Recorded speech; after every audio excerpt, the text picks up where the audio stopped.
Bob Huber, Vintage Lambo, and we're looking at the right rear suspension area, 350 GT, and we want to focus on the exhaust today and see what we need to do to modify the Anza replacement exhaust system that's on this car. So let me try and get this up a little bit.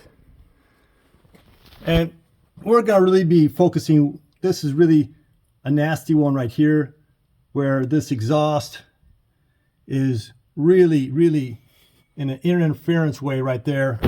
Also on this, it hits this. So those are main things going on here.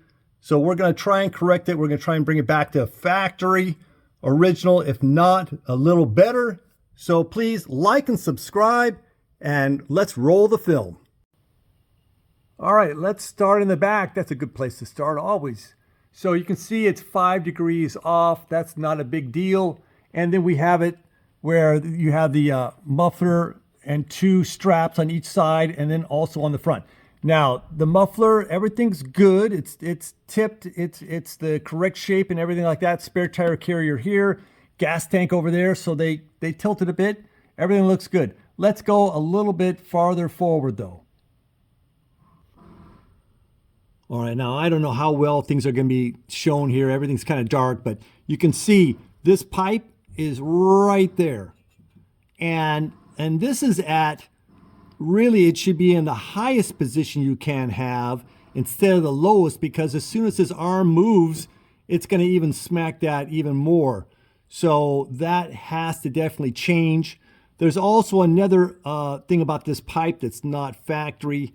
So we'll go on there. Again, this is Anza. This is aftermarket. This is what you buy, but it's not going to fit. Just count on it not fitting.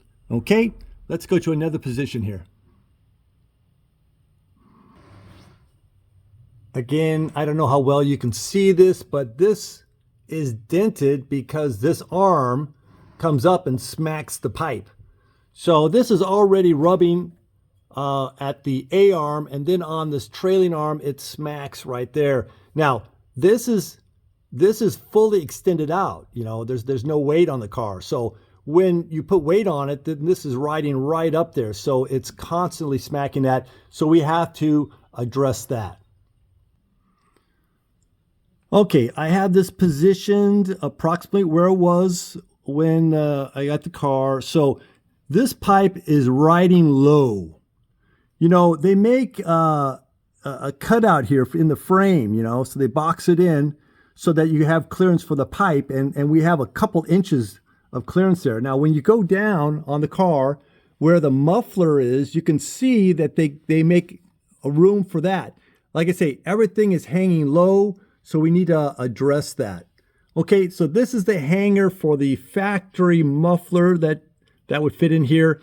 Now, this does not, the aftermarket Anza does not have the factory 350 muffler.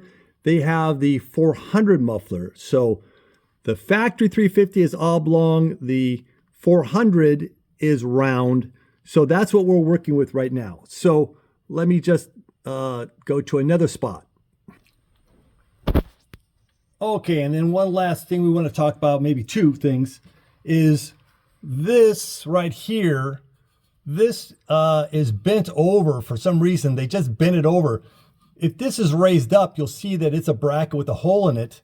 And if you come up here, it shares this bracket right here to try and stabilize this pipe. And this pipe isn't, that is not being stabilized. Now, the other thing about this that Anza didn't incorporate, and I'm going to try and get my fingers in here, sorry about that. This area right here, the factory flattens the top, not the bottom, but on the top for clearance with the drive shaft. And that enables this whole pipe to be brought up quite a bit. Now, I'm going to be incorporating that into the new custom exhaust pipe in here. I'm also going to make sure I don't have a flow restriction.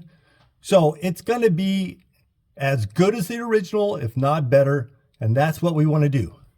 So anyway, this is just a little highlight of what's going on right now. And I hope everyone is doing well on this holiday weekend. Talk to you soon. Please like and subscribe.